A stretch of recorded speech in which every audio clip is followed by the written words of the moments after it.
Hi, let us talk about this question. We are given two numbers n and k. We need to find whether kth bit in n is set or not. Kth bit from the right side. Let's understand the question. We have n equal to 5 and k equal to 1. So if we consider 32-bit representation of numbers, we will have some zeros and we will have 1 0 1, right? That's the binary representation of 5. So there are 29 zeros, and if it's 64-bit representation, then there are 61 zeros. Then we have 1 0 1 and k is given as 1. So we want to know whether this bit is set or not. K equal to 1 means the last bit.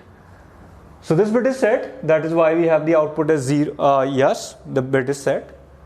Let's talk about the second example, n equal to 8. So n equal to 8 has this binary representation, zeros and then 1 0 0.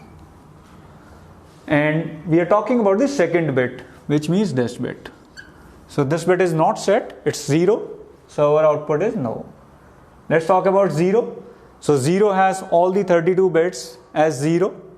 So it's going to be 0 output, whatever k you pass.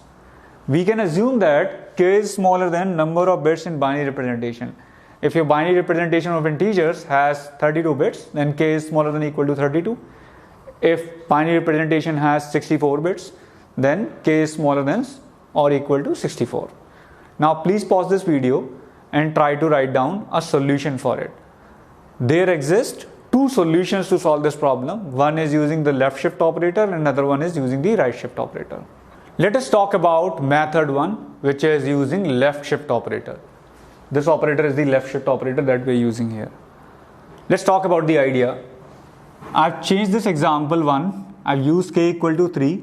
So when you talk about n equal to 5 and you talk about k equal to 3, the third bit from the right side is set in 5, right? Its binary representation is 1 0 1.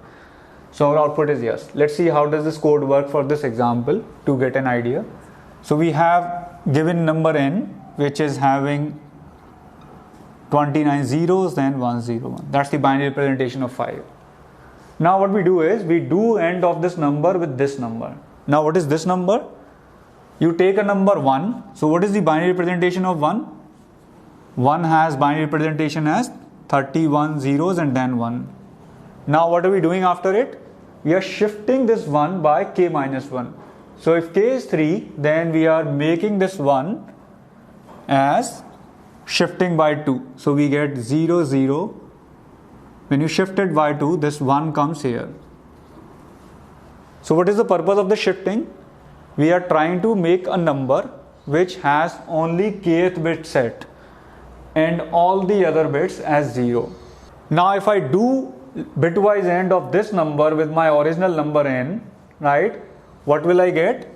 I will get 0 if original number has kth bit as 0, and if original number has kth bit as 1, I will get non-zero.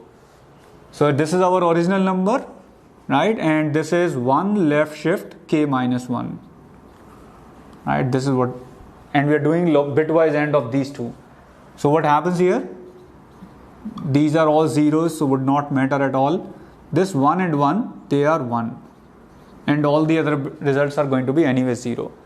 So the idea of doing bitwise AND is this: only this bit is 1 in it, and you are doing bitwise AND.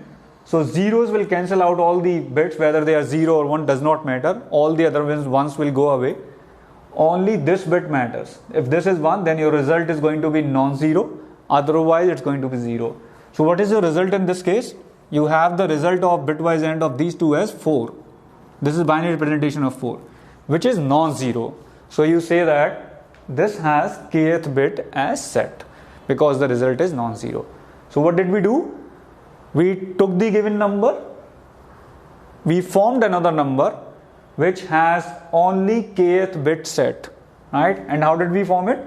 We took the binary representation of 1, we left shifted it by k minus 1. So the kth bit only set number we got by doing this, right? Now we did bitwise AND of these two numbers, our original number and this number, and this number is going to be non-zero only if kth bit in the original number is set, otherwise it's going to be 0. Let us now talk about method 2. To find whether kth bit is set or not, kth bit from the right side, we first move this kth bit to the last position. And it's very easy to check whether the last bit of a number is set or not. Right? We can simply do a bitwise AND with 1 and we can figure out whether the last bit is set or not.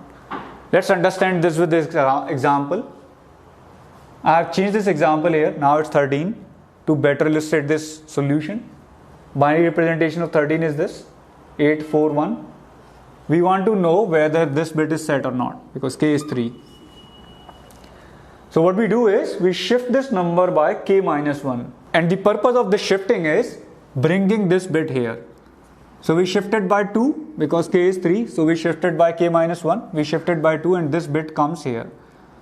Now when this bit comes here, you simply need to do bitwise AND of this modified number with 1. 1 is a special number which has all the bits as 0 except the last bit.